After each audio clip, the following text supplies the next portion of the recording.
you needing the additional time, and anything that we need to address at this time before we bring the jury in? Okay. And okay.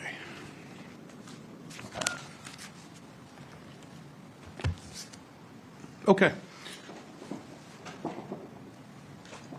All right, let's go ahead and bring the jury in, and I will give them the instruction and then turn it over to the state to call its first witness.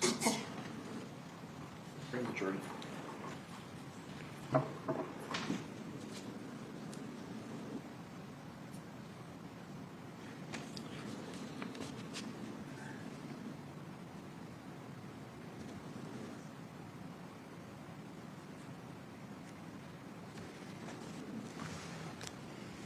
Judge, I'm sorry, real quick. I think we've covered it before, but just for Mr. Barnes, typically the way I do experts, I go through sort of my background questions, and then, I'll ask if the defense have any questions, because obviously the court is not supposed to make a ruling. This person is an expert. Correct. So rather than ask for a ruling from the court, once I'm done with my sort of predicate You'll background ask if they want to voir dire the witness? Yes, sir. Okay. So. Fine, Judge.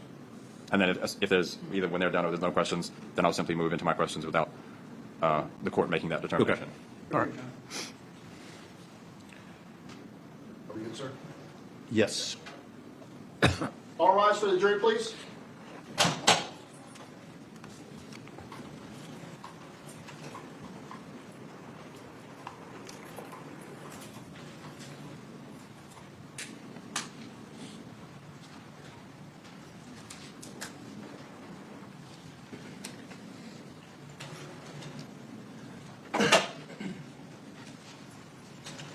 Okay, everybody can be seated. All right, members of the jury, before we get started today, I need to ask whether or not any of you have received any information about this case, seen anything on the internet about this case, had anybody try to talk to you about this case since we last saw each other yesterday. Okay, all the jurors are shaking their heads no. Also, again, let me remind you that you cannot discuss this case with anybody. And again, do not use social media, the internet, anything else to get any information about this case, the people and places involved. Everything you will need to decide this case will occur here in the courtroom. Also, I'm going to give you an additional instruction. If you happen to have a question and need to communicate with me, send a note to court security. Any questions that you have can only be submitted after you begin deliberations. And so if you have a question, during that time, I will talk with the attorneys before I answer. I will answer any questions if I can in writing or orally here in open court. So I want to go ahead and give you that instruction at this time. And with that, Mr. Alderman, are you ready to proceed? Yes, sir. All right. You may call your next witness. David, call Dr. Oleski. Oleski. Deanna Oleski.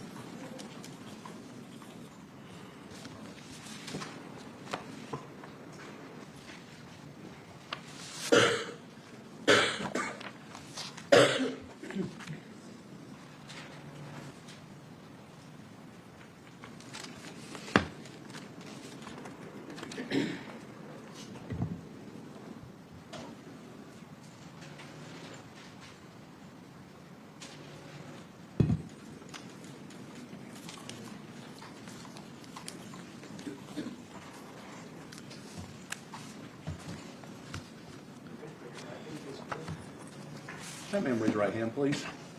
Do you swear or affirm that the testimony you give will be the truth, the whole truth, and nothing but the truth, so help you God? I do. All right, ma'am, have a seat in the chair. Hold the chair as close to the microphone as you can and speak loud enough into the microphone so that everybody can hear you. Mr. Alderman, you may proceed. Thank you, sir. Ma'am, would you please state your name and spell your last name for the record? Sure. My name is Dr. Deanna Oleski, O-L-E-S-K-E. And how are you presently employed? I'm the Chief Medical Examiner in District 1. And can you describe your basic duties as Chief Medical Examiner? In addition to my administrative duties, I perform my regular medical examiner duties, which include doing autopsies, preparing autopsy reports, and giving expert testimony. And what area does your office cover? My office covers 4 counties, Escambia, Santa Rosa, Okaloosa, and Walton counties. And how many people do you have under your supervision at the medical examiner's office? I have a team of 30 employees and 5 doctors.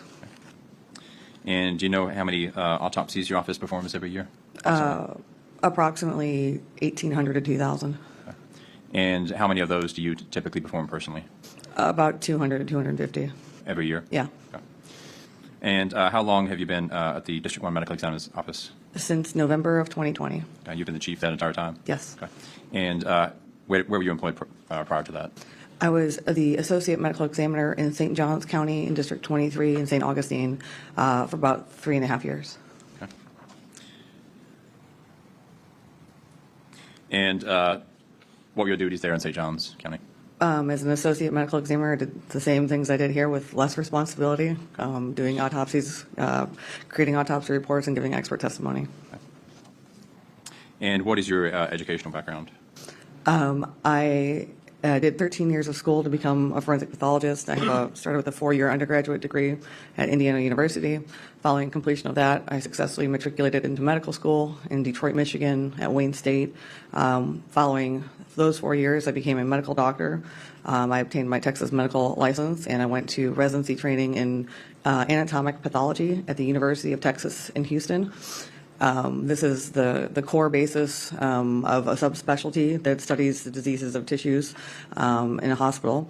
Following 4 years of that subspecialty training, I did a 1-year fellowship at the Harris County Institute of Forensic Sciences, which is also in Houston, Texas. And that's where I completed my forensic pathology fellowship. So 13 years. Yes, ma'am. And where are you licensed to practice medicine? Here in the state of Florida currently. Okay. And are you board certified in any areas? I am duly board certified in both anatomic and forensic pathology. I'm familiar with Dr. Leski's resume. We have no objection to go forward at this time. All right, Mr. Alburn, you may proceed. Yes, sir. Dr. Lesky, I want to talk to you about was there an autopsy performed by your office on September 10th of 2021? Yes. And who was the subject of that autopsy? The decedent's name was Colin J. Turner.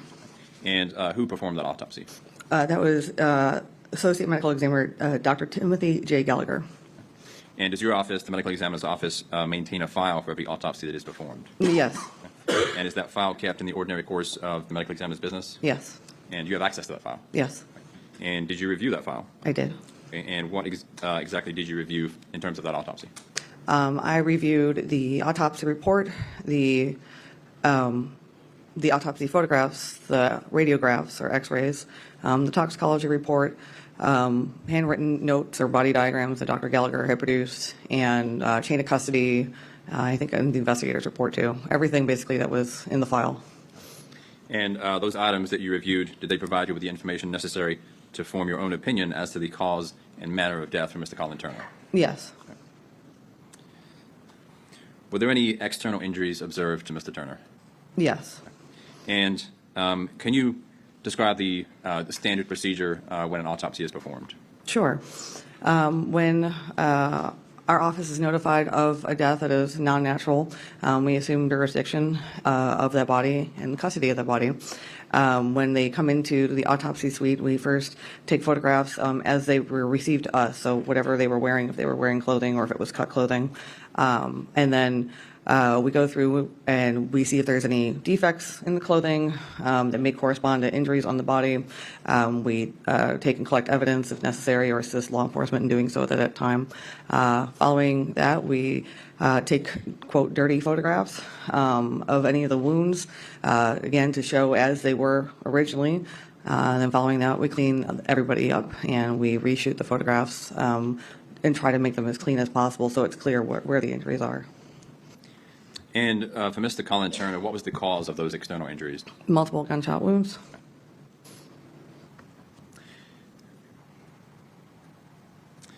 Now, the gunshots that Mr. Colin Turner suffered, are you able to determine what order the wounds occurred in chronologically? I cannot. Are you able to determine whether all the wounds were inflicted at approximately the same time? I believe that they were. Can you describe the first injury? Sure. The first injury was a gunshot wound of the left upper posterior torso, which is over left upper back.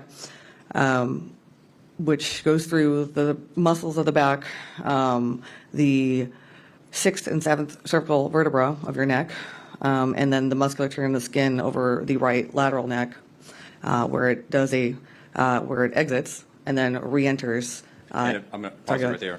You mentioned the entrance wound in the posterior torso, correct? Yes. Judge, if you could activate the screen for me.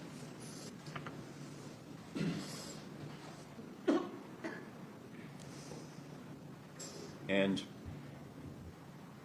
Dr. Oleski, here in States Exhibit 76, at the top right of the screen there, is that the wound you're describing to the posterior torso? So yes, where that L-shaped ruler and the yellow circle number 5 is where the first injury that I'm describing is located. Okay.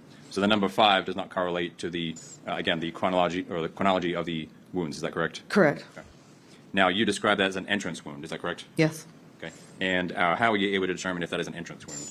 So entrance wounds are characteristically circular, look like a punched out hole, and they have a collar around them called the margin of abrasion, which is caused by as the projectile is literally scraping the skin as it's boring into the body. And what was the direction of that gunshot wound there? This direction of this projectile gunshot wound was from back to front, left to right, and upward. And was there an exit wound associated with this gunshot wound? Yes, Okay. Where was the exit wound? over the right lateral neck. And States Exhibit 80, what are we looking at, States Exhibit 80? So we are looking at the right side of Mr. Turner's cheek and neck, and this is a corresponding gunshot exit wound.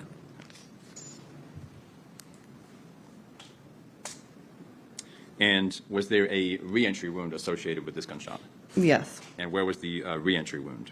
The re-entry wound was over the right wrist. And States Exhibit 82, is that the injury you just described? Yes. Okay. Was there an exit wound for that? Was there an exit for that wound? No, there was an associated projectile.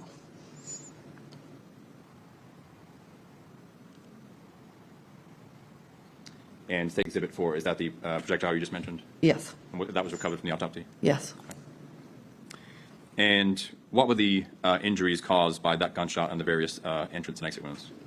So the associated injuries were fractures of the cervical vertebra, which is your neck, the right triquetrum bone, excuse me,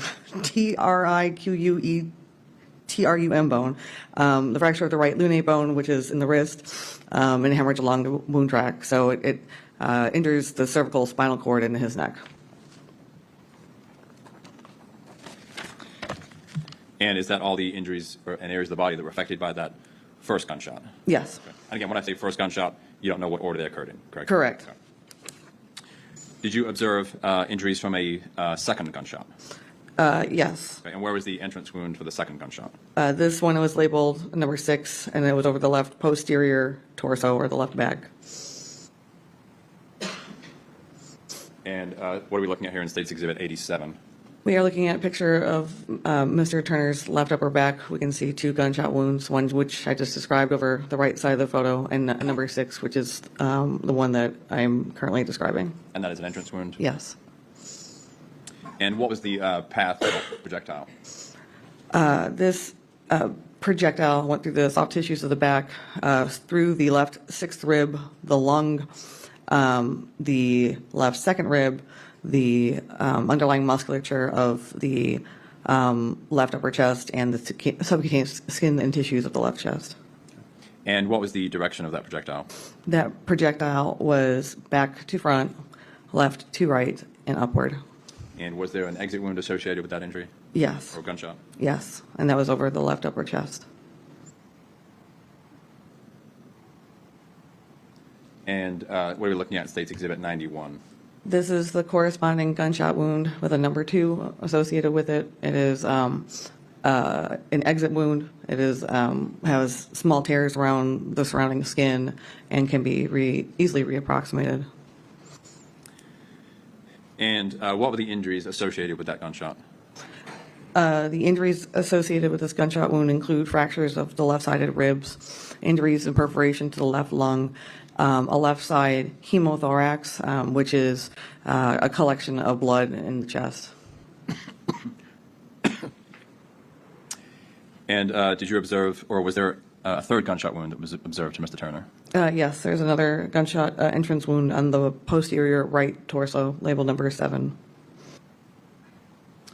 And is that what you're describing in State's Exhibit 92? Yes. And is that an entrance wound, correct?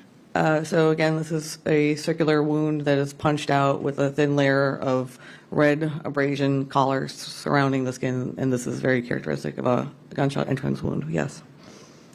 And what was the path of that projectile?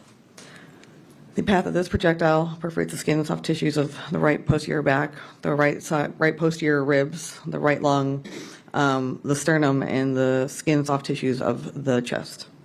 And what was the direction of that projectile? Back to front, right to left, but this one is without significant upward or downward deviation. So Was there horizontal. Was there an exit wound associated with this gunshot? Yes, And where was the exit wound? the center of the chest.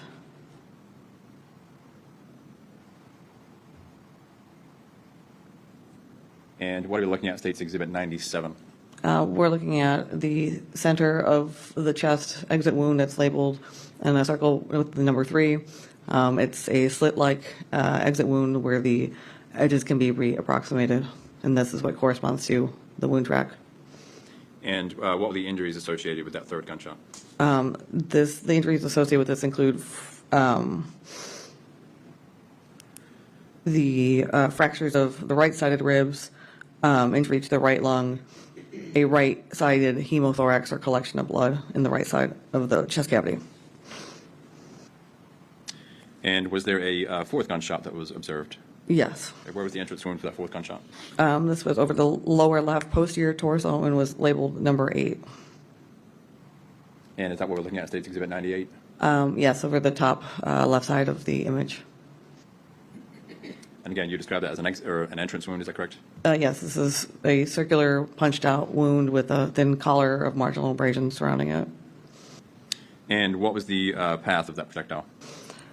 This projectile goes through the skin soft tissues of the left, lower left posterior torso, strikes and perforates the spleen, the left-sided hemidiaphragm, the pericardium, which is this tough tissue that surrounds the heart, sternum, and then the subcutaneous soft tissues of the chest. And what was the direction of that projectile? This was back to front, left to right, and upwards. And was there an exit associated with this gunshot wound? No. Projectile was. And what are we looking at there in State's Exhibit 101? We are looking at a picture of a radiograph or chest x-ray, and you can see a round projectile which appears white or whiter than black, and it looks like it's right above the heart. And was that projectile recovered? Yes. And is that what we're looking at there for the record, State's Exhibit 103? Yes. And that fourth gunshot that you just described, what were the injuries associated with the fourth gunshot? The injuries included a hemopericardium, which means that there was blood within the pericardial sac that surrounds the heart, a fracture of the sternum, and injuries to the spleen.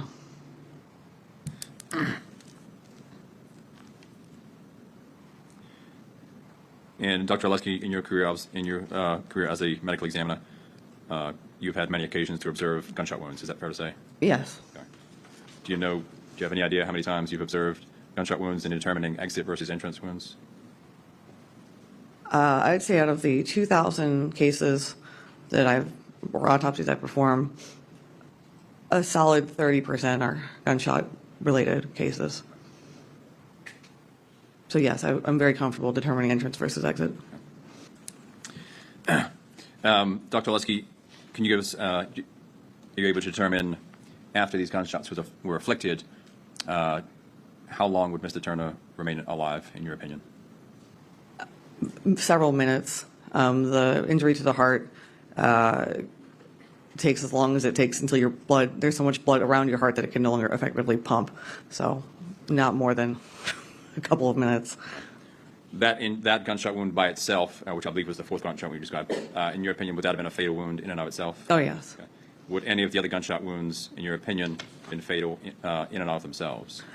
I believe all of the gunshot wounds are fatal within themselves if not given enough time, but the last one was certainly the quickest.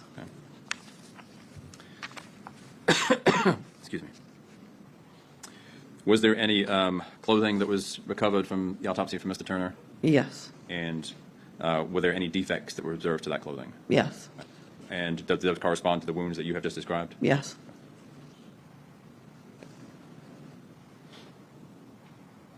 And what are we looking at here in State's Exhibit 107?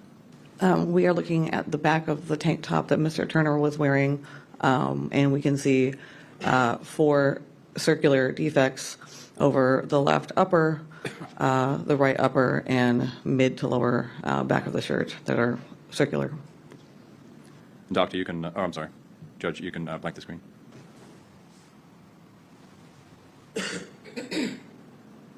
Thanks, sir.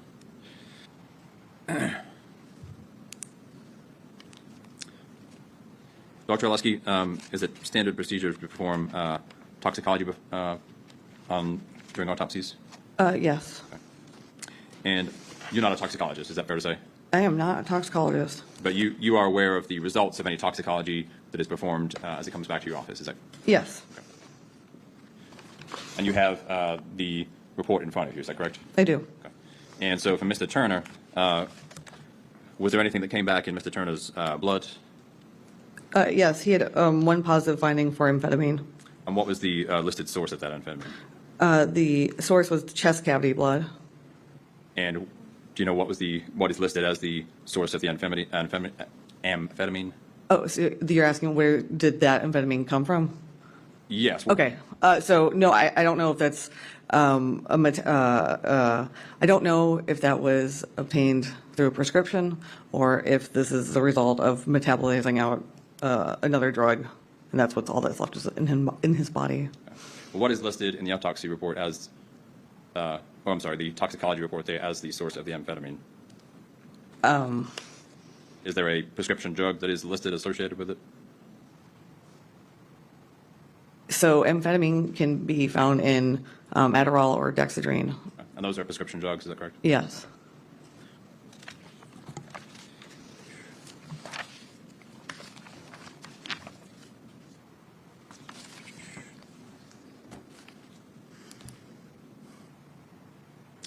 Dr. Oleski, based on everything that you have viewed and the examination of Mr. Turner and your experience, were you able to determine the cause of death for Mr. Colin Turner?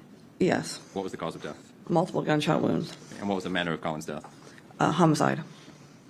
Well, thank you, Dr. Oleski.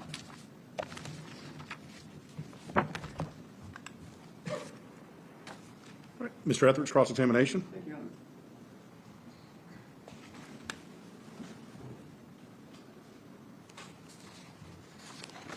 Good morning, Dr. Lesky. How you doing? Good morning. Good. How are you, sir? Good seeing you again. Dr. Timothy Gallagher did the original autopsy, right? That's correct. And unfortunately, he was in an automobile accident and he died unexpectedly. Yes. And that's why you had to come in. Is that right? Correct. Okay. Now, he did his autopsy back September 10th, 2021. When did you start your review of Dr. Gallagher's autopsy report? When did you actually do that? I believe he died in, I want to say around September or October of 23. Yes, ma'am. And I was given a list of cases that were coming to trial, and I believe that I first started to review this case and all the other ones around the same time, November of 23. So about 2 years, a little over 2 years from the time of the original autopsy. Yeah, yes. And you and the other medical examiners kind of divvied up the cases that Dr. Gallagher had done? Yes, we divided and randomly assigned. Okay. All right. And obviously you didn't perform the original autopsy, correct? That's correct. And I believe you answered the prosecutor's question by saying there's no way you can tell the sequence of the gunshots, right? That's correct. And you can't tell this jury whether those gunshots were fired in self-defense or not, can you? No. And I believe you testified earlier that any one of these gunshots would have produced death. They were serious, correct? Correct. Now, and I believe you've also answered the prosecutor's question that the toxicology report revealed amphetamine in the decedent's system, right? Yes. Were you aware, did you become aware at some time that the decedent, before his death, had suffered a traumatic brain injury? I believe you may have asked me that during a deposition about whether or not I could, whether or not I would have been able to assess that. Yeah, and that was my next follow-up question. You wouldn't be able to determine, just based on Dr. Gallagher's notes and the toxicology's notes and your photographs, whether you had organic brain trauma, could you? No, that's correct. And probably more likely than not, it would take a neuropathologist to figure that out. Yes, from the get-go. Okay. That's beyond your expertise, right? Neuropathology is not my favorite. Okay. Now, Dr. Gallagher's report and your review of that, it showed you that when they found the decedent, he was laying down face up, correct? I can't recall looking at the scene photo, sorry. Okay. But your opinion today that he was shot in the back, right? Yes. They found him. Okay. But you don't know, right now, you can't tell the jury, you don't know whether he was found laying on his back or laying on his stomach, can you? No. Okay. And nothing in your autopsy review would have shown that? No. You didn't see any crime scene photos or anything like that to see what position his body was in when they found him? No. Were you aware whether he'd been moved or not? No. And as I think you testified this as well today, you relied on Dr. Gallagher's report, toxicologist, and the photos, right? The autopsy photos, the x-ray, and the chain of custody. Thank you. Would you agree with me, and you tell me you're the expert, not me, but it would be preferable if you did the autopsy yourself. You had the ability to touch, to feel, to examine, to see up close and personal the decedent, rather than relying on photographs and reports from another doctor from a couple years ago. It is definitely harder to testify on a case of which that I did not personally do. And of course, deeply unfortunate accident to Dr. Gallagher that was way beyond your control. Now, in examining the photographs, specifically of the decedent's arms, did you see any indication whatsoever, any bruising, lacerations, any injuries whatsoever, other than the exit wound, I think, which came out of the wrist? Was there anything on there which showed his arms were broken or they were hurting in any way?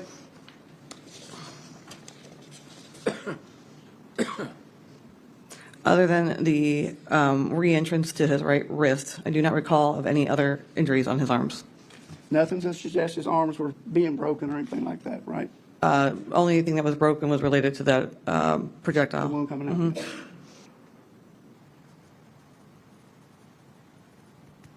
Those are my questions. Thank you. Good seeing you, Doctor. Thank you. Any redirect? Just briefly, Judge. Dr. Oleski, the position somebody is found in, whether face up or face down, is that determinative of where the entrance wounds in the body are? No. Okay. If somebody is shot in the back, could they be found face down? Yes. Could they be found face up? Correct. Could they be found on the side? Yep. Okay. It doesn't change the entrance wounds, correct? No. Okay. And in your review of everything you looked at, in your examination of these photographs that we have looked at, is there any doubt in your mind whatsoever that the wounds in Mr. Turner's back are entrance wounds? I have no doubt whatsoever. Thank you, Doctor. Okay, can this witness be excused? Yes, sir. No objection by defense, Your Honor. Ma'am, you may step down. You're now excused. Thank you. All right. Mr. Alderman, you want to go ahead and call your next witness? I can. I don't know if you want to discuss scheduling at all. This next witness will be a little longer, so I don't know if anybody needed a break. Does anybody need a break or anything from the jury? Is everybody good? Everybody good? Okay. All right. State will call Detective David Rowell.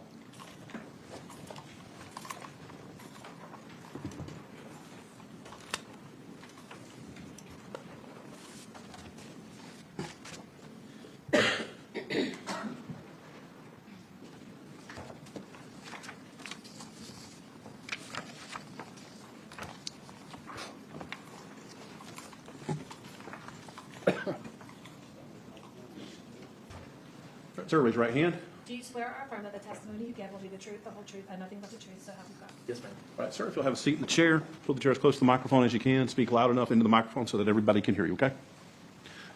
Mr. Alderman? Thanks, sir.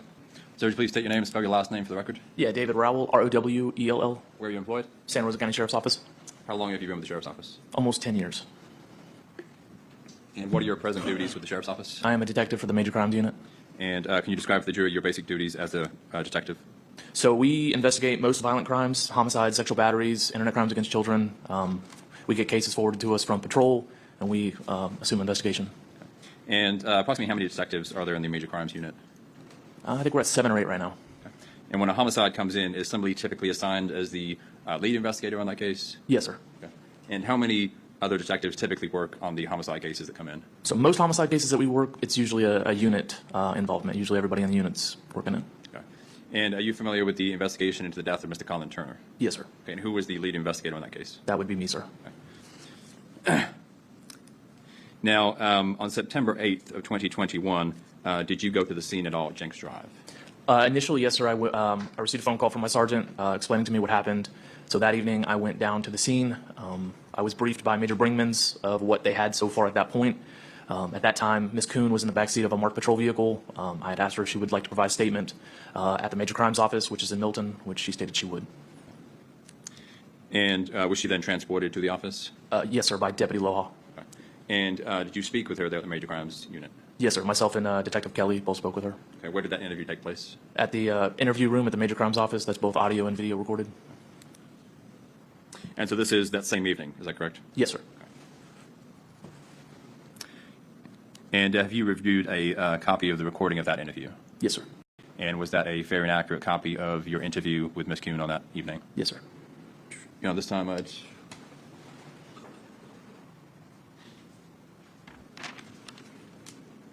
move to admit State's Exhibit 109. Any objection? No objection, Your Honor. All right, State's Exhibit 109 will be admitted.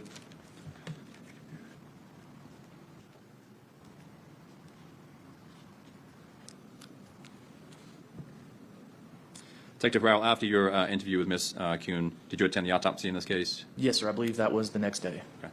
And is that standard procedure? Yes, sir. Yeah, whoever's most of the time, whoever lead detective is attends the autopsy. If for some reason we can't make it, another detective is designated to attend. Okay.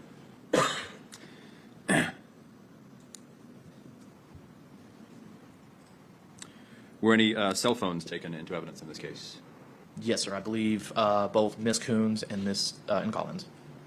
And did you review any material on those phones? I reviewed a one cell phone video from Miss Coons' cell phone. And do you know when that cell phone video was recorded? So it was the day that the incident happened, 12, with UTC time, it was about 12:57 is when the cell phone video was created. Okay. And you viewed that recording on Ms. Kuhn's phone, is that correct? Yes, sir. Okay. You know, this time I'd move to admit State's Exhibit 113. Any objection? No objection. State's Exhibit 113 will be admitted.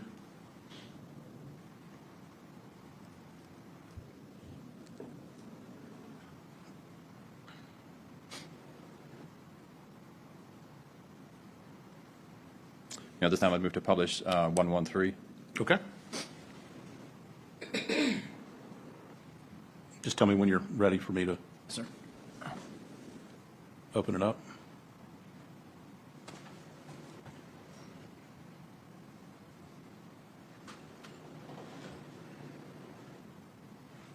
I'm ready, Judge. JP? JP? JP, what's wrong, baby? Hey! Hey! Come here! Come here! What's wrong? What? What did Daddy do? It's okay. Hey! Hey! Hey, it's okay. It's okay. It's okay. Oh. Hey, got you. Come on.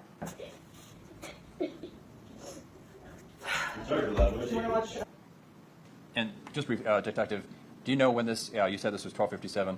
Do you know when this was in relation to the 911 calls that were received that day? So I believe this was after the first time patrol went to the residence. It was after the first call, before the second call.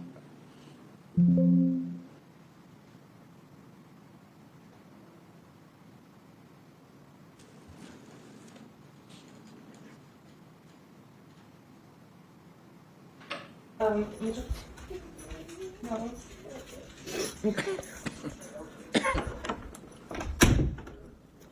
What's this show? It's the Mitchells in the machine. Mommy, why were you crying?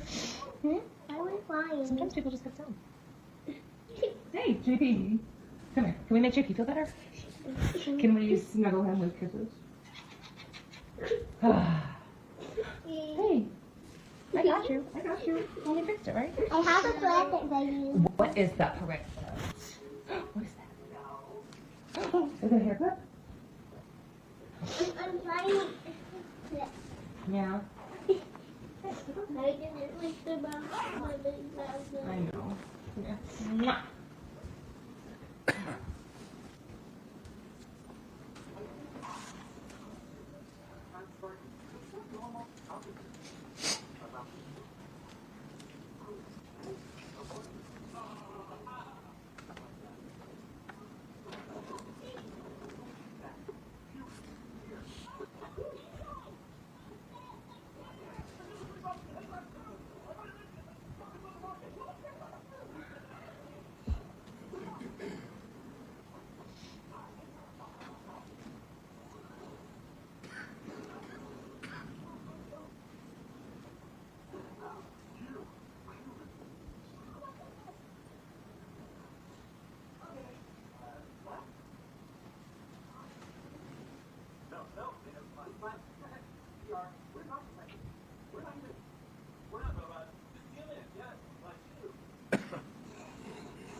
What did I for dinner? How about steak? How about JP toast? No. How about fish?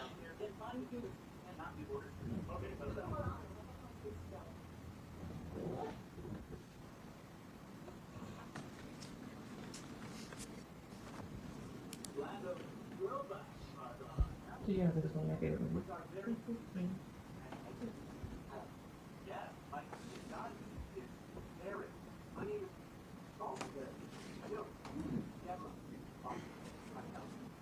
Oh, here, hold on. Oh, scared. Deborah and Eric.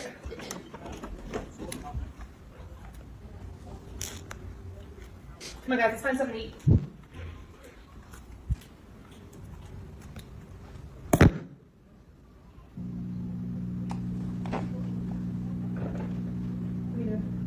Looking for my wallet. This is what we're gonna do for the next week is just walk around recording each other and not talking. It would be a good start if you tell me where that stuff is. I don't have your stuff.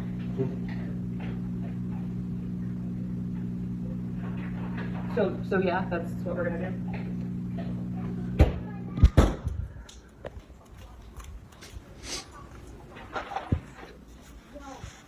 I'm getting on that.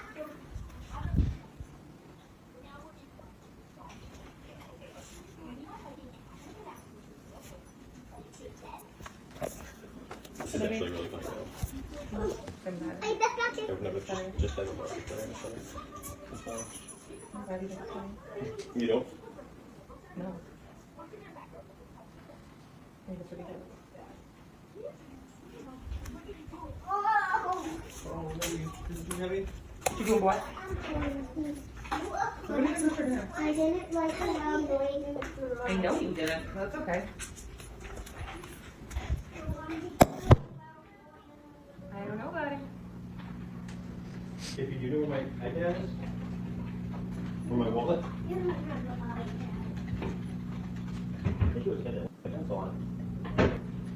You don't know? Neither. I know. You know? No, it's not over there. Where did it go? The wallet's in your truck. I took my two MXs out of it. Where is it in my truck? The driver's side? I don't know, you saw me. You were sitting in the passenger and I was in the driver. And I took the gold and the platinum American The Express. black plastic thing? That's not my wallet that I'm concerned about. You also took my North Carolina registration and insurance, so I'm glad that you didn't get the What are you talking about?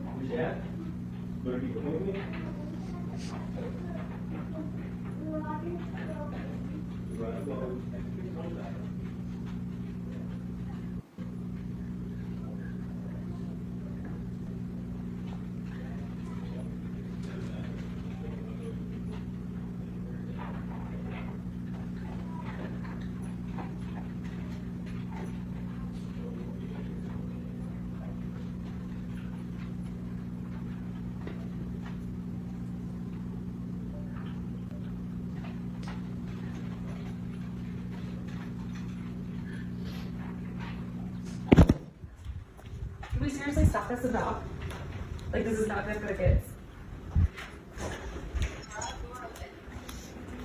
Did you hear me? I did hear you. I tried to talk to you a bunch. No, you didn't. I tried to call you and text you. No, like last night and then this morning. Can we I tried to stop talk to this and talk? Like, this is you. And I will nuts. listen. No, And I this know what you're is saying. this is I may or a may back not. and forth thing. Like, this is really what you want to do in front of the kids. No, it's not. I don't Okay, want to talk to you then at all in what front are of we the kids. doing? I want you to leave the house, or I can take you. I next want door. you to leave the house. I don't want you to have you in front of the kids at all. Okay, then leave. I don't trust you with the kids. I don't trust Because you you're with the emotionally kids. unstable. You're on disability for being emotionally unstable. Or for joint pain. Wait, that's it? 100% for joint pain? JP, you better walk back. You're still gonna hear it.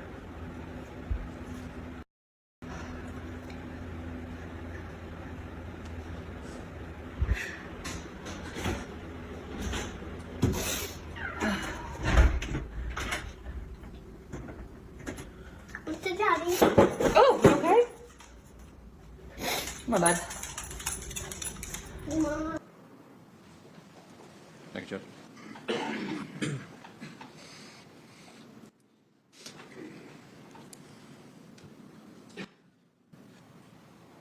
Detective Rowell, did you leave the vicinity to speak with any witnesses? And when I say vicinity, I mean Florida. Yes, sir. Where did you go? I went up to Pennsylvania to speak with Miss Kuhn's brother. Do you know approximately when that occurred?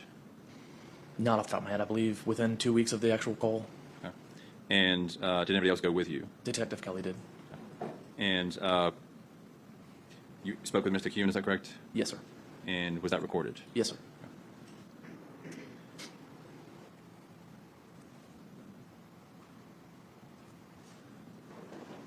Now, during your interview with Ms. Kuhn, were you aware of the 911 call before you started speaking with her? Yes, sir. I think you had previously said you had already been to the scene, is that correct? Yes, sir. Okay. And I got the 911 call when I got to the scene. Okay. And during the course of that interview, did she speak with anybody else besides law enforcement? Before law enforcement showed up, During that interview, while she's there in the interview room? she spoke with her father. Okay. And how did that come about that she spoke with her dad? She kept stating numerous times during the interview that she'd like to speak to her dad, and it got to a point to where we allowed that. So within the interview room, we called her dad, let her speak to her dad on speakerphone, and we had stepped out. Okay.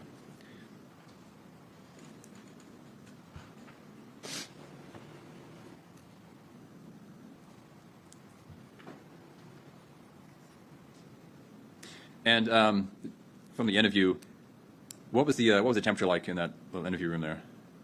Well, that particular evening, just Miss Kuhn was cold, so for that incident, we tried to make her as comfortable as possible. So we did have a little space heater that we moved in there, Okay. and had that going for the first 15-ish minutes of the interview.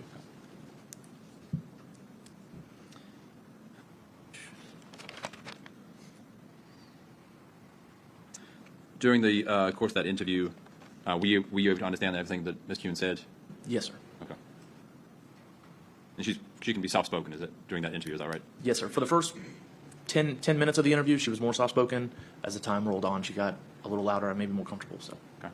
And the microphones in that room, are there places that are better, where it's easier to pick up the sound than others in that room? Yes, sir. Typically, where the table's positioned in the interview room, we usually like the person being interviewed to sit at the table. However, for this incident, she had sat in a corner. Typically, we don't do it like that, but at that point, we just wanted her as comfortable as possible. Okay. So was she farther away from where the microphones were situated? Yes, sir. Okay. Now, this time I would move to publish State's Exhibit 109. Okay.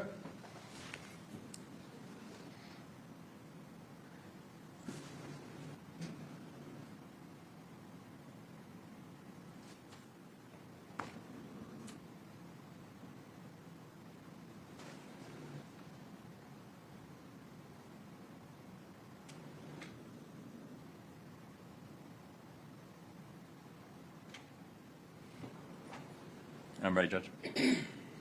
She's something. You're cold? Let me see if I can find Hey, if anything, I have a blanket in my trunk. You have to let me come back inside though. Give me 1 second.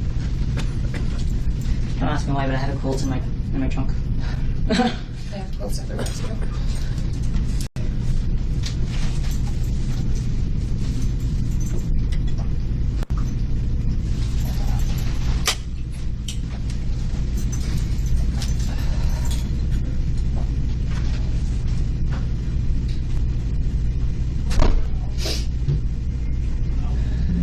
Yeah, I think I got like a sweater or something else.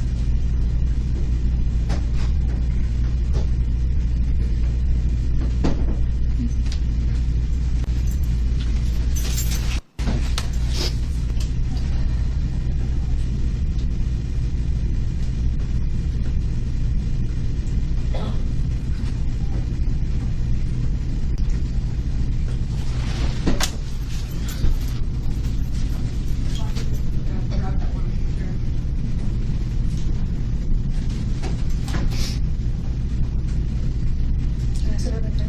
Can I sit over there? Oh, in one of those chairs? I mean, that's fine for now. I don't know where he's gonna have you guys sit when he comes back, but. Hey, girl. What? I have a cold in my car, but it's all the way downstairs. Yeah, and I have one over across the hall, but that'll do. It'll work. There you go. Something better than nothing.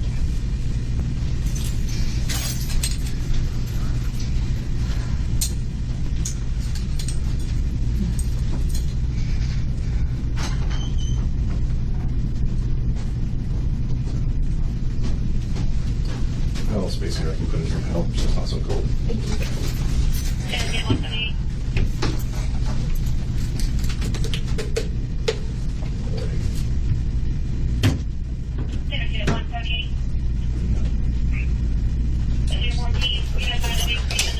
We want it?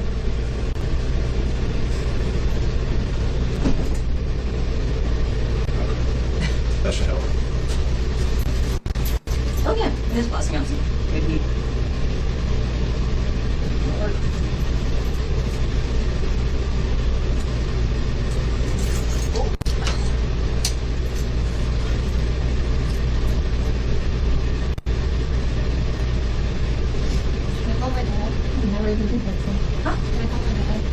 Oh, that's gonna be up to the main guy. I'm pretty much just assisting them.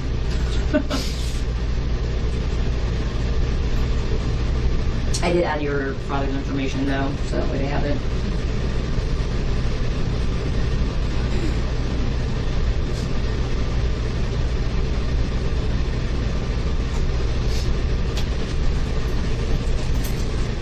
Maybe you want to go outside too. She wanted, it looks more comfortable, so she wanted to sit over there. You want to sit over there? In just a little while, okay? I'll face the key first this way. Or you want me to stand back? You can just chill outside. I don't think I can. Okay. You feel more comfortable over there, you said? Okay. Works for me. Yeah.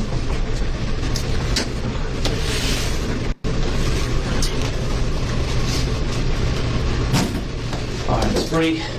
Just your moment. Would you like it over there by you? Okay.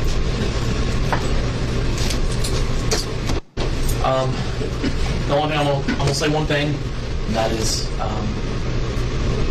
I've talked to a lot of people tonight, okay? But I feel like your voice is the most important. I want to give you the opportunity to kind of explain, or maybe give us a little bit of insight exactly what happened tonight. That's kind of why it's important for you being here. But due to the day and age that we live in, I'm going to go and read you your rights, okay? You have the right to remain silent. Anything you say can't be used against the court. You have the right to have a lawyer present while being questioned. If you cannot afford to hire a lawyer, will be appointed for you without cost before questioning. If you wish to answer questions now without a lawyer present, you have the right to stop answering questions at any time. Do you understand your rights? I'm under arrest, right? You don't under arrest. You're just detained. There's a difference, okay? But you're not under arrest. Talking to you down there, you said that you would talk to me, answer some questions. So just kind of walk me through today. I know we got called out there a couple times, so just walk me through Bree's eyes.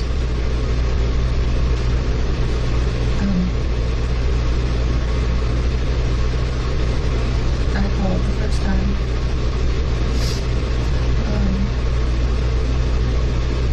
We were arguing, and Colin asked my husband was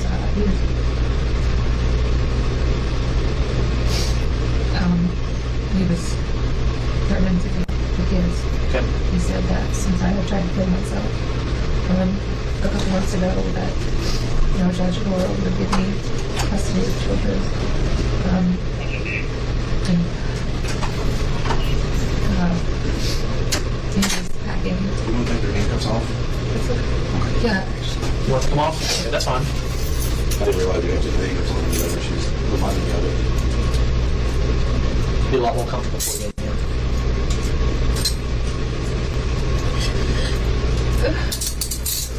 He was and stuff. Just saying he's gonna take the kids and Today he was. yeah. And I told him, this is in like our bedroom area, and he pushed me up against the doorway. When I was just trying to talk to him, and then we were in the bathroom.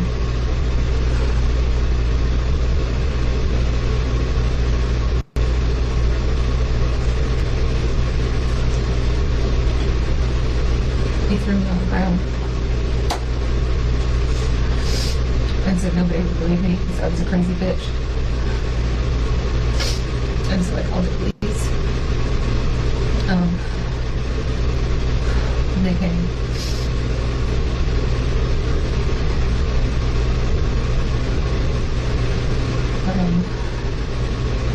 They said they couldn't do anything because I didn't have any marks on me. And there wasn't any witnesses. And he made a statement. He filled out something.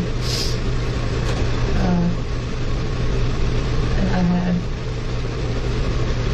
I got the kids' stuff out of his truck while he was doing that. Then put it in my car. Because I was going to take him somewhere if need be.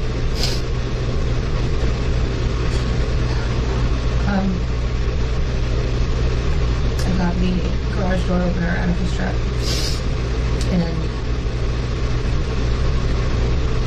think when they left, he was like on the phone with my command. So I closed the garage doors and I locked the door and took the batteries out of the lock so that he could come in and take the kids. I didn't want them.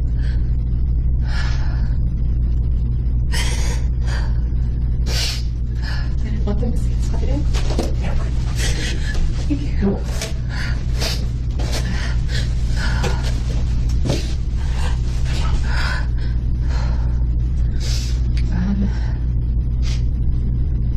And then there was a couple hours later. My daughter, the kids were napping, and I was texting him and calling him because he was in the driveway. He wasn't leaving, but he was just in the driveway. How long was he locked out of the house?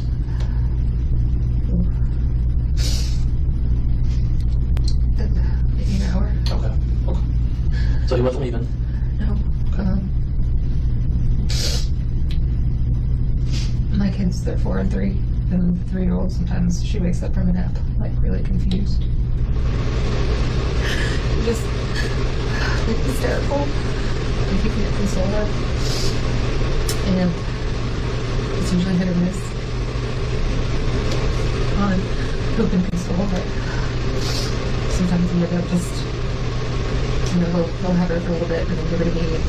She's still screaming on her. I've handed her back and forth a couple times. But she was still crying. So I took her out front. And he was still there. So I asked her if she wanted to die. I gave her his name. And he went off to me. I had texted him just, saying like this is really like the path that we want to do, like Like, this is just crazy that I'm fighting for the kids.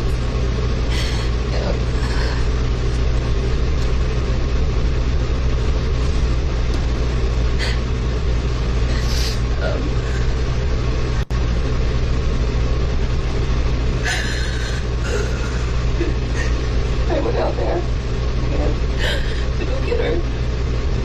I could see it called police this time. And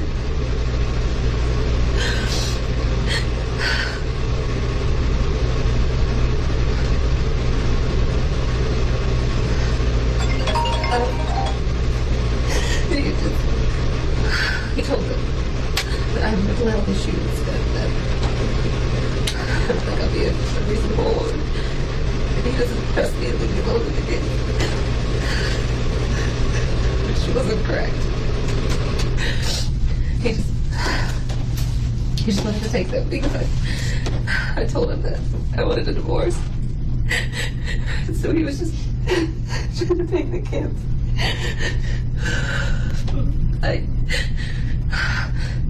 I have an appointment tomorrow and on Friday. It's divorce lawyers.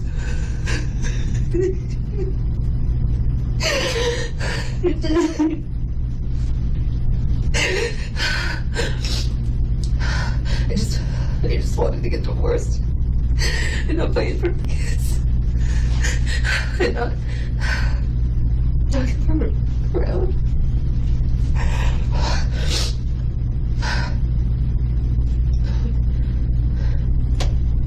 And then the police made me let him back in the house.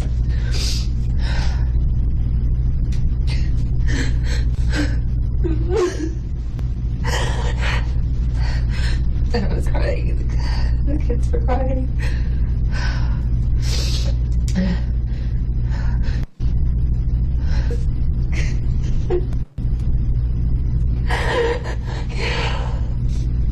Can I talk to my dad? It just a lot. So what happened after the law enforcement left the second half? I don't remember.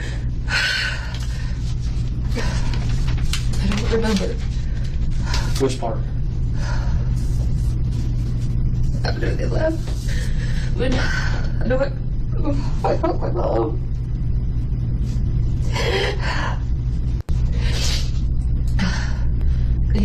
He's in the garage again, and I locked him out.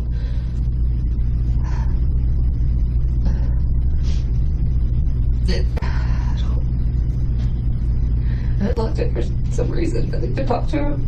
You locked him out for some reason, and that was the top. I locked him out. He was in the garage. I locked him out. Okay. But he didn't. He was still in the garage. I was opening the door to talk to him. And he tried coming in, so I blocked the door, and he kicked my foot.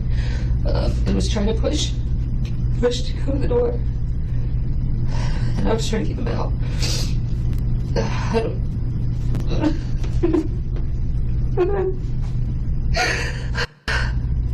I shot him.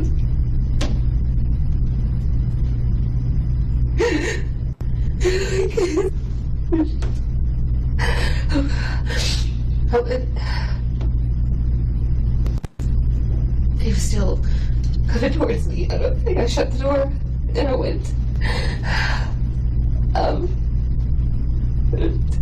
To get my kids, and I took them out of the house, around back, to go to the neighbor's house, and I saw a kid riding his bike, and I stopped him, and I told him to call 911, and then I was banging on my neighbor's door, to get them to call 911. And to take the kids so I could go back and help him because I shot him. How many times did you shoot him, Bree? Sure. So just to kind of... I didn't mean to shoot him. It was at least twice I would mean to shoot him, but I did. And he said something, and just the look on his face. What was the look on his face? He was gonna kill me. And that's how I was shot him. Okay. Where did you get the gun? When you said you came to the door, did you already have the gun in your hands? I think so. You already had the gun in your hand when you came to the garage door? You think so? I don't know. Okay. This seems like it all happened pretty quick. I can definitely see that. It all happened just very quickly. He's dead. There's. So I went to go help him. I couldn't get in the front door because I had taken out the batteries from earlier. The garage door was closed, so we ran back and ran back. And opened the garage. He was.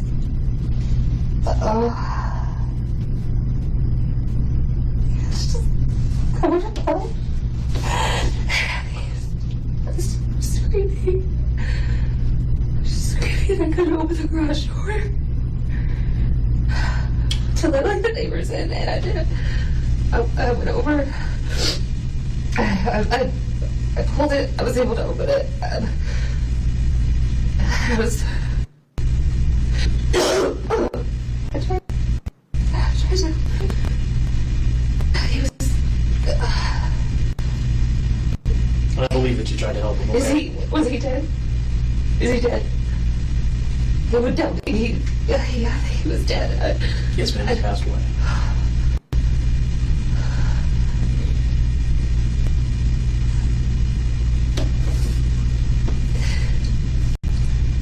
I know that all happened pretty quick. Okay, so you locked him in the garage. You came to the door. Can I went to my dad, please? Here in a little while, okay? I But you gotta can't. get through this first. This is I can't. important. No. Where's the gun normally kept so we can go get it? It was in.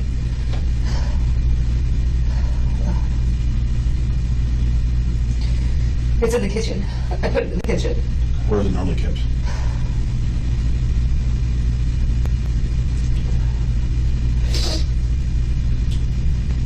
In my closet. Your closet? Yeah, we have 3 guns. Do you guys share a closet, or is it your closet, his closet? We share a closet. Okay. How is it normally kept? When there's kids in the house, I figure there's a way to keep it away.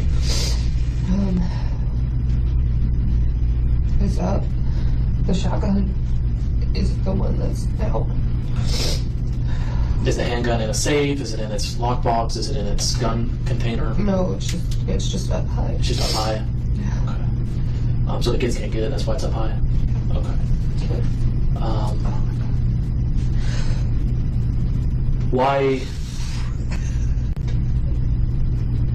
Why did you have the gun when you went to the garage door? Do you know? I just wanted them to go. Why did they arrest him when I called the police? Why did they arrest him? I didn't want him dead. I wasn't out there. I told them.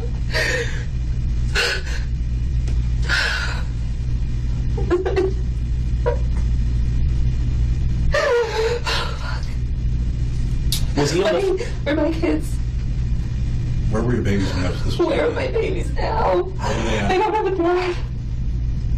Where were they They at? don't go. I'll go to jail. They don't. Hey, Bree, where were your babies at when this went down? They were in my room. They were in your room? Okay. Do they normally hang out in there, or did you tell them to go to your room? I don't know. You're not sure? Okay. You've got 2 small ones, and then you have a 12-year-old girl? Okay. Where was your 12-year-old at? With them. They were with them in your room? Yeah. Okay. Was he on the phone Did at you all? guys call? Did you call my in-laws so they could come? We'll take care of We will it. take care of it. Okay, they're going to be safe. Oh.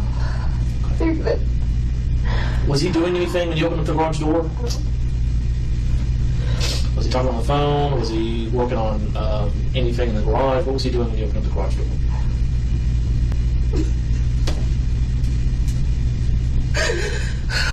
Can I please? I just want to talk about Dad. I know you do. I know. I don't.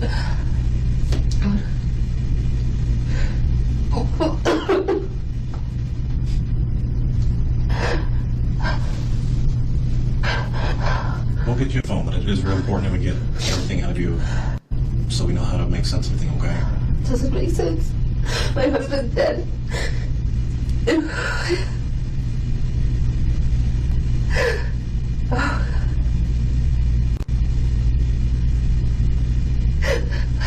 Why did they just arrest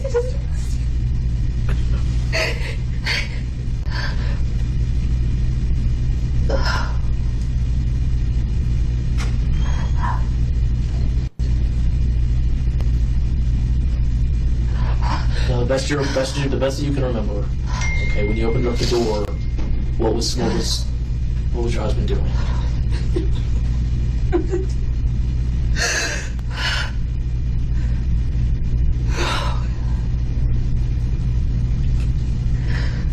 There's just so much blood. I know. I've never seen anybody dead.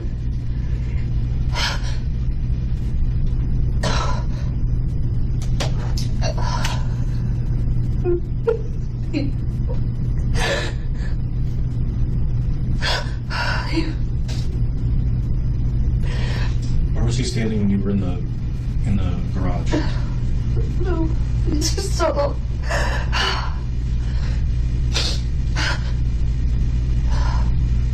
Was he close to you, far away?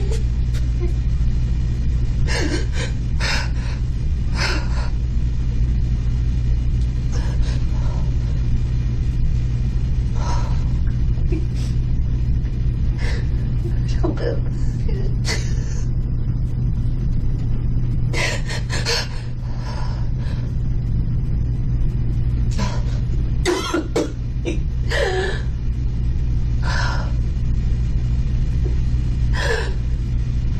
He should have just let me kill myself once ago.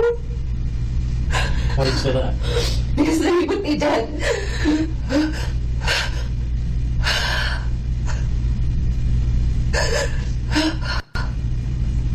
I'm sure he didn't want you to do anything to yourself. Right? I don't want to talk about it anymore.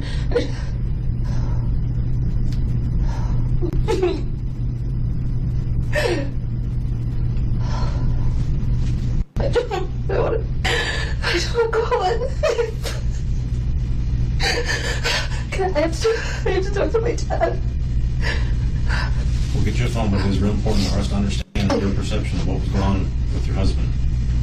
Bree, you're the only What's one. happened? You're the only one that can provide these details for us. What you do? Okay. It's not gonna break. I know. I know.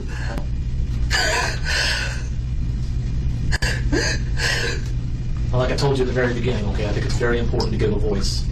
Okay, now's your chance to kind of tell us what happened from your point of view to kind of help explain the situation. He doesn't have a voice.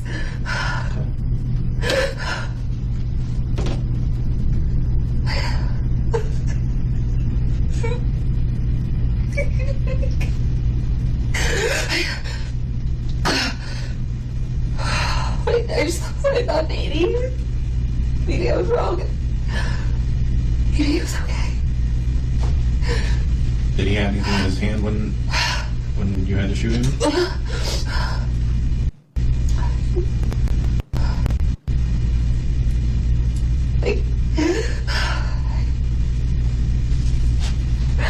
I can't do this.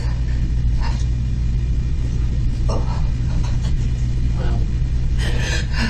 I know it's very hard, okay, but you gotta be strong, if not for you, but for your babies. Okay, you gotta be strong. I know. Hey, but you gotta be strong. Bro, you're still a mother. Okay, you gotta be strong. Okay, you're the only one that can make light of this situation. You're the only one. Okay, if it was an accident, it was an accident. Okay, if things just got out of hand and it was a mistake, then that's what it is. But you gotta tell us something. Okay, if things just got out of hand and you made a mistake, you gotta tell us that. Okay, because we don't know what to believe otherwise. Okay, you're the only one that can provide us any sort of light. I don't think you're a bad person. Detective Kelly doesn't think you're a bad person. Nobody thinks that you're a bad person. Okay? Sometimes we do things that we let things get out of hand. Okay, and we make mistakes. But it's not the mistakes that define us. Okay, it's how we move on from those mistakes. Bree, you gotta listen to me when I tell you that. Okay, it's not the mistakes that define how we move on from those mistakes. Go to jail. I need to talk to my dad.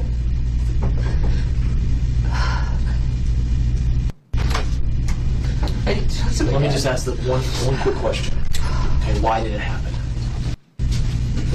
Bree, just tell us why it happened. That's... Why did they just arrest him? I don't know. When did he call the cops again?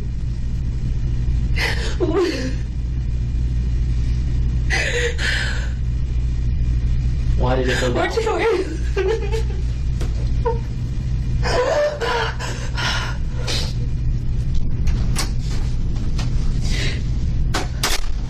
had to take a phone call, dial 9, and then you can dial up whatever long distance, whatever you have to do.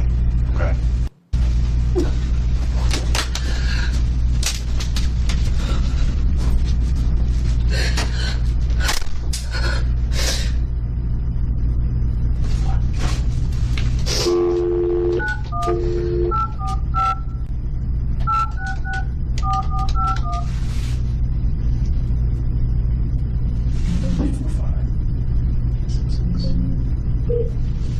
I'll be surprised. Can you lock it? Yes.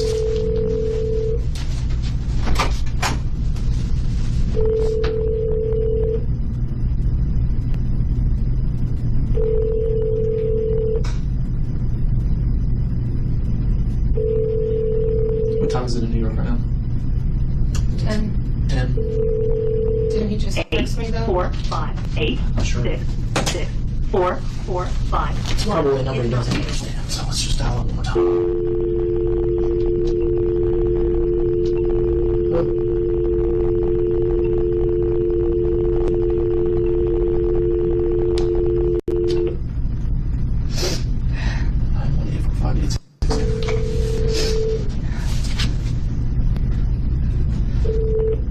Hello?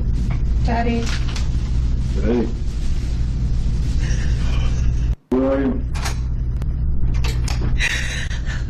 I'm in an office. Daddy. You're at the police? Yeah. You're at the police station? Yeah. All right. Whew. I killed Colin. I know you did something. I know you did. I'm just trying to figure out why. Was he threatening you or?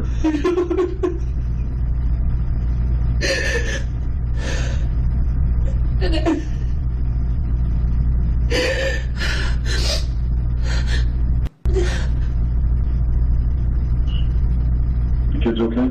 No, they don't. Their dad is dead. And I'm belong in jail. I'm sure I'm going to jail. I think.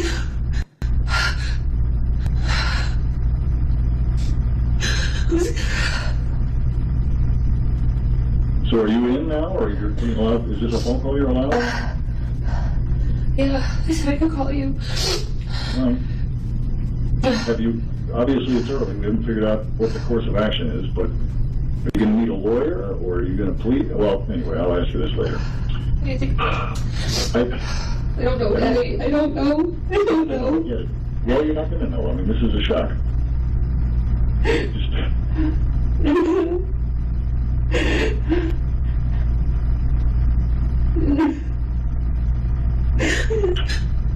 We had such a good weekend. He's my best friend.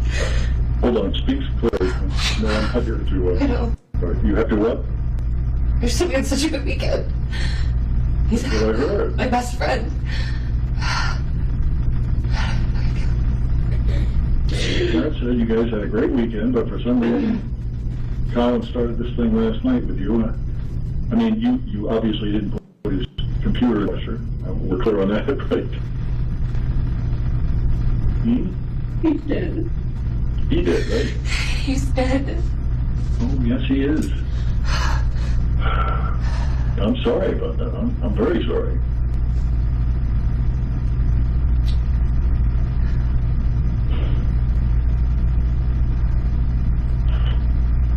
And Hardy's got Kylie. You knew that, of course. Yes. All right. And JP and Laney are with Child Protective Services, I guess? I don't know. You don't know? They wouldn't tell me anything. All right, we'll find out tomorrow. We'll start calling. Are you with the Sheriff's Department? There was a deputy here. Okay, because I've been trying to figure out, all the police numbers, they go straight to voicemail unless you call 911. I think it's an attorney, district maybe. There's a district attorney, state. I don't know. It's the guy in a suit. He asked if I would come to his office and talk to him, and so the cop brought me here. Oh, so you're waiting to talk to somebody in their office? I talked to them. Oh, you did? Okay. What did you tell them? Yes. I thought I killed him. Well, I tried to. I tried to help him.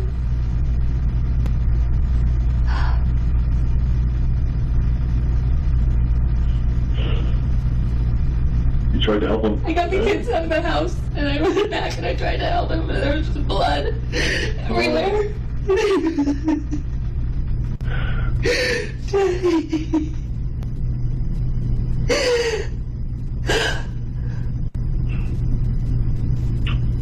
I'm sorry. I'm sorry.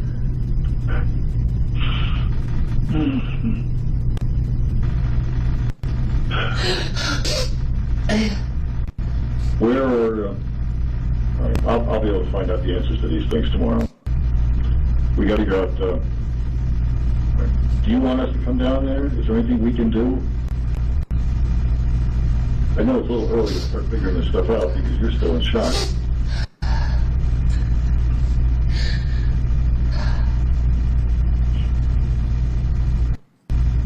I guess you were trying Eric when this happened. Is he okay? He is. He's shook up, though, as you can imagine, as we all are. Not as much as you are, but everybody's just trying to sort it out, so. Just, just obviously you don't want to think about it, but you got to. You've already spoken to the district attorney, and what was just a question about what happened? Yeah. Okay. Was it a short conversation? Did you waive your right to an attorney? Yeah. Okay. All right. Fair enough. I think I need one, though. Well, you may or you may not, but typically people do in these cases. So it's been too early for any type of this stuff discussed, I'm sure. Yeah. How did the district attorney conversation end? I wanted to call you. He let me call you. Uh-huh. Okay, are you going to continue talking to him, or that's the end of the discussion? Not tonight. You will talk tonight? Not tonight, no. Not tonight. Tomorrow, did you mention, or you just don't know? I don't know. Okay. Do you know if Don and Teray know? No, I don't know. Okay. Yeah. Keep crying, hon. Yeah. I mean, I gotta believe there was a reason it happened. Typically don't go around shooting people without a reason. He threatening you, or were you in the middle of an argument? Eric seemed to think he sounded like Tom was mocking you at the time. But I don't know. I don't know. You don't know either. I need to go back to the hospital. Are they taking you to the hospital? I don't know. All right, well, why do you need to go back to the hospital? Are you thinking of hurting yourself, or? I don't know. All right. I don't know either. And this isn't, I really don't know what I'm going to be able to do. We're just trying to be honest. We couldn't believe it, of course, and then it became obvious that it was true. I'm sure there was a reason.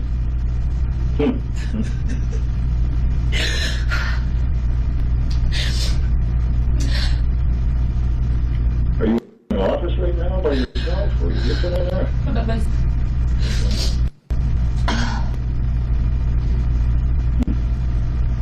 Can I, before we're done, when you're about to hang up, did you see if the district attorney can talk to me, or has he already said he can't, or he's already left? I'm in the room by myself. Okay. I can ask him. I'll knock on the door. Well, we're done. Is there more to talk? You have to talk about it. I'm here to listen. Daddy. Yeah, I know you don't. You don't, sweetie.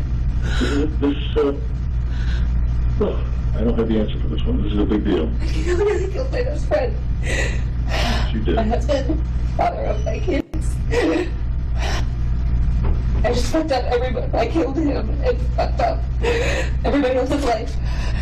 Where'd you check on you? My dad. I wanted to know if you could talk to him. Oh, okay. Daddy, the guy's here.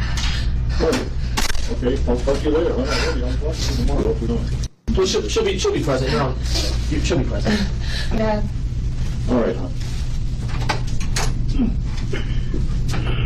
All right, well, I'm just trying to sort this out. I don't quite know where to go from there.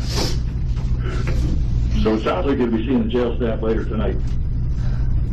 If you feel, I'm not trying to plant any suggestions, but if you feel like you're going to hurt yourself, you better point it out to somebody, all right? Yes. There's light at the end of this tunnel. It's difficult to see at this point. But we got to get through these first few hours so the shock can start to wear off and before you do anything rash, okay? Yeah. You're hearing me, right? Yes. All right. What about Life is, what? Lainey and JP? That I don't know yet. Obviously, they've been taken into some sort of protective services. So we'll have to start researching that tomorrow. Can you guys take care of them Permanently? until I can have them back? For now? Just so they're not in a foster home? Until something else gets figured out. Well, we're going to be involved in figuring out the process. I guarantee that. We have to talk to Teray and Don. God, I don't even know if they know yet. Don't know. Okay.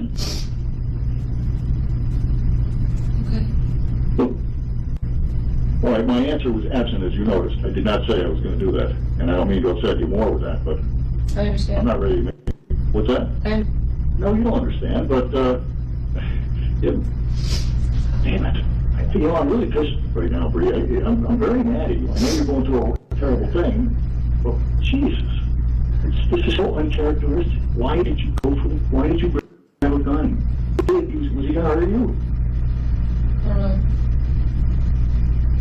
What's that? I don't know. Are you on any medicine now? Yeah. Okay, do you have them with you? No. Well, that's something that needs to be addressed. Could you bring that up to the sheriff, respectfully, of course? Yes.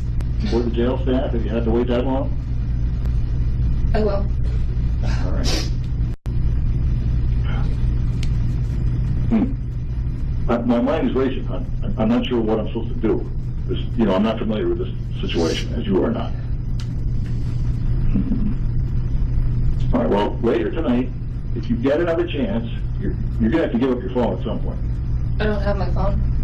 Oh, that's right. Okay, you're on this. That's it. I'm trying to think. Okay. They're good. Later, tomorrow morning, till the investigation has reached a certain point, they're going to charge you with something. You know that, obviously. Yeah. And whether they decide you need a secure medical facility or a jail, some sort of holding cell, a jail, is going to be, it sounded like the sheriff said, depending on what you tell the jail staff. Okay. When you're being admitted, you're going to have to tell them something one way or the other.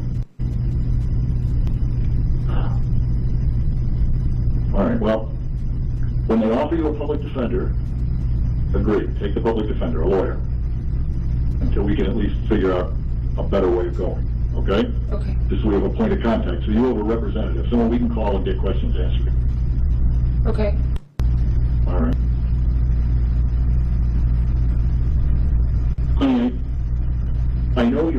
right now. I know this is awful.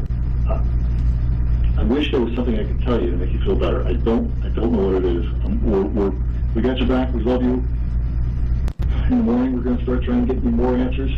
But the public defender could do that as far as finding out where the kids are and stuff like that. I'm sure they're safe. I don't have them here, obviously. Yeah. All right? Mm-hmm. Your brother's okay because he's shaking. He was, he called me. He was in a panic. Yeah, somebody else is calling right now. I don't know who it is. But, so yes, Eric's okay. Okay. I guess you were texting in the car, right? Yeah. Yeah. He said, I sent you a text too, but it must have been too late. Okay. Thanks, Dad. Well, you're welcome. Just stay calm. And, easy to say, right? I'm so sorry. I just can't believe this. What? That is nothing. Right. I don't know if it's worse than he's dead or that I killed him.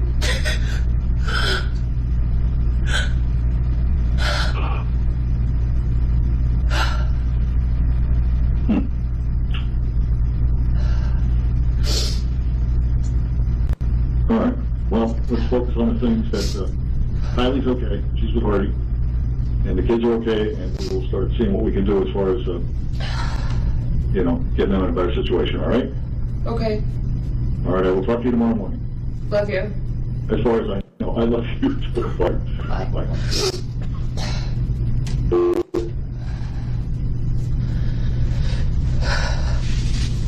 Thank you, Judge.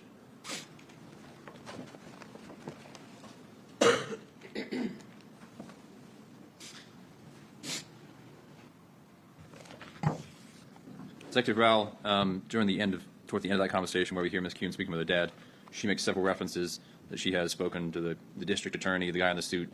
She is referring to you, correct? Yes, sir. Okay. And you work for the sheriff's office, correct? Yes, sir. Okay. She did not speak with anybody from the district attorney's office, correct? No, sir. Okay. Now, during that interview of nearly 53 minutes, at any time did Ms. Kuhn relate to you that Colin had ever raped her? No, sir. Did Ms. Kuhn ever relate to you anything that Colin had was threatening the children's safety or was No. threatening to kill the children? No, sir. Did she ever mention anything about Colin's gun in his truck? No, sir.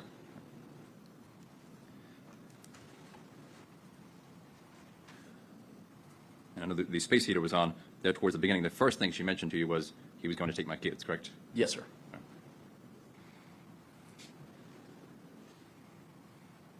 And then her version was he kicked her, he's coming at her, and she shot him. Her first version, yes, sir. Okay. And he was going to kill her. He had a look, yes, sir. He had a look on his face that was inferred to her that he was going to kill her.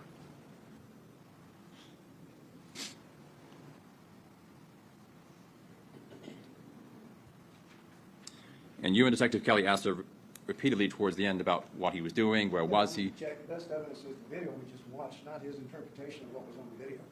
Best evidence is what we just watched. Overrule the objection for now. Go ahead, Mr. Alderman. Towards the end of that interaction with Ms. Kuhn, you and Detective Kelly asked her repeatedly about what Colin was doing, where was he?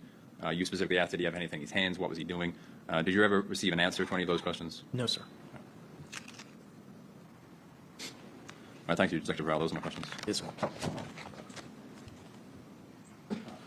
Cross-examination? Thank you. Good morning, sir. No bullets, no bullet fragments, no shell casings, nothing was ever sent to the Florida Department of Law Enforcement for testing. Was there, Detective? No, sir. Okay. Bree told you where the firearm was located, didn't she? Yes, sir. And you knew the deputies had been out there at least twice before the shooting happened, correct? Yes, sir. But law enforcement didn't do anything. They didn't make any arrests, did they? No, sir. And Bree asked you twice during the video, at least twice, why didn't they arrest him? Why didn't they arrest him? You didn't have an answer at the time, did you? No, sir. Okay.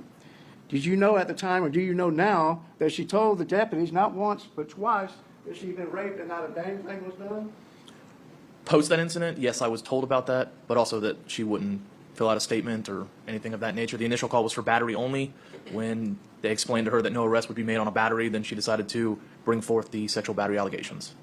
But they didn't do a rape assault kit on her, and they didn't investigate, they didn't question Mr. Turner about this rape, did they? No, They did sir. absolutely nothing about her allegations about the rape, did they? No, sir. And at one point, Bree, she allowed him back into the residence, didn't she? Yes, sir, at one point. Okay. Now, you knew that Bree had a prior mental health Baker Act proceeding before this happened, right?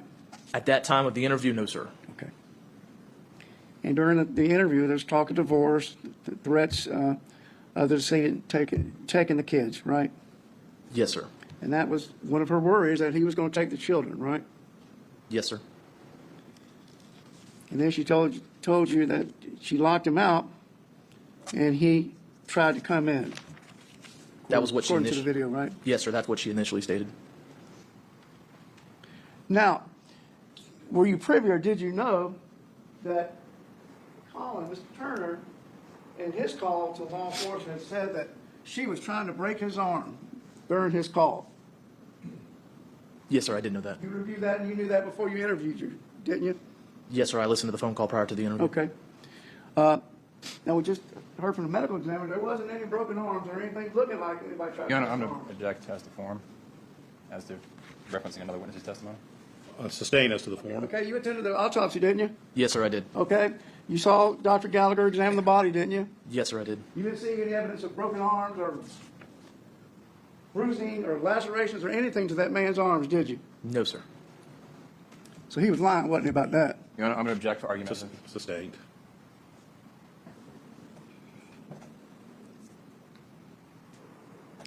And she told you that he kicked her. She blocked him from coming in the house and he kicked her foot, right? That was what she initially stated. Yes, sir. Okay. And you don't know, I don't know, jury don't know because none of us were there. Only she was there, right? Correct. And unfortunately, Mr. Turner can't tell us, kid. Correct.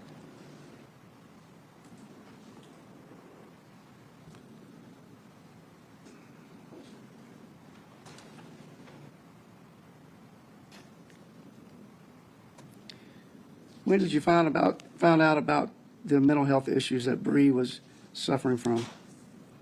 It was either later that night or the next couple of days through the investigation. But unfortunately, you didn't know that information before you started talking to her that night, did you? Correct. I did not know the information when I was talking to her that night. Did you participate in the interview with her brother? Did you go to Pennsylvania? Yes, sir. Myself and Detective Kelly. Okay, thank you. He indicated to you that he was talking to her at or around the same time that this incident happened, didn't he? That is what he said. Yes, sir.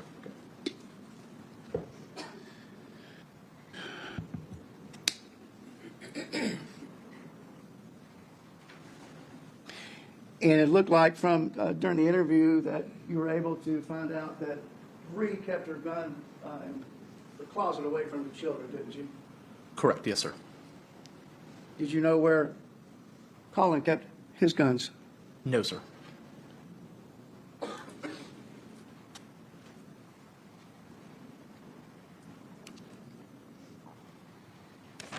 And she told you should have just let me kill myself, didn't she? That is what she said. Yes, sir. Because then her best friend would At still be least alive. twice during the interview, she asked you why didn't they arrest him when I called the police. Correct. Yes, sir. I believe she also mentioned during the interview that she tried to help him, didn't she? Yes, sir. One moment, please. Yes, sir.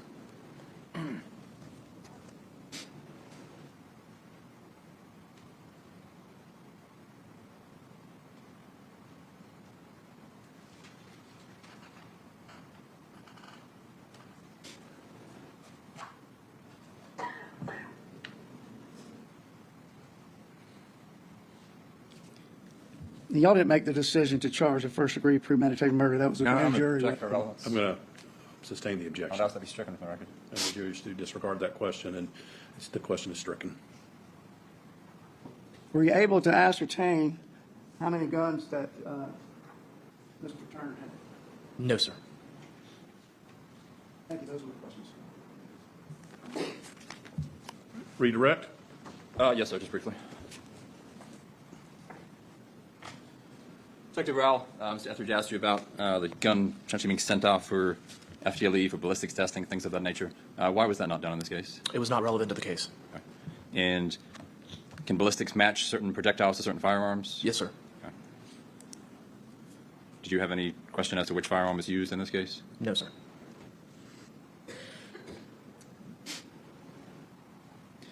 Mr. Etheridge asked you about the phone call with Colin, and he mentions she tried to break my arm, and he asked you several other questions.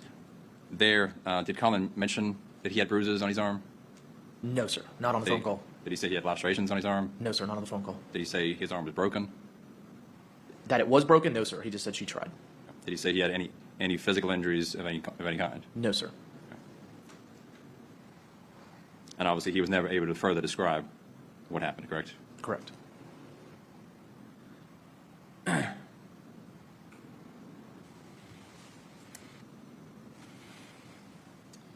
Mr. Etheridge asked you, you did not know Colin's gun was in the truck, correct? No, sir. And you didn't know how many guns Colin had? Correct. That's because she never told you, did you? No, sir. She never brought it up? No, sir. Not once? Not once.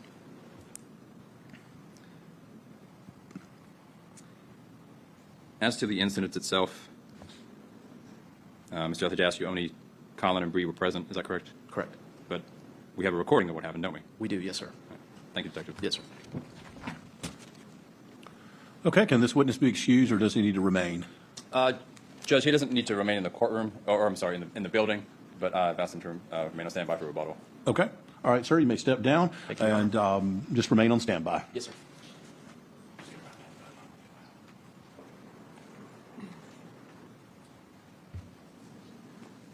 All right, Mr. Alderman.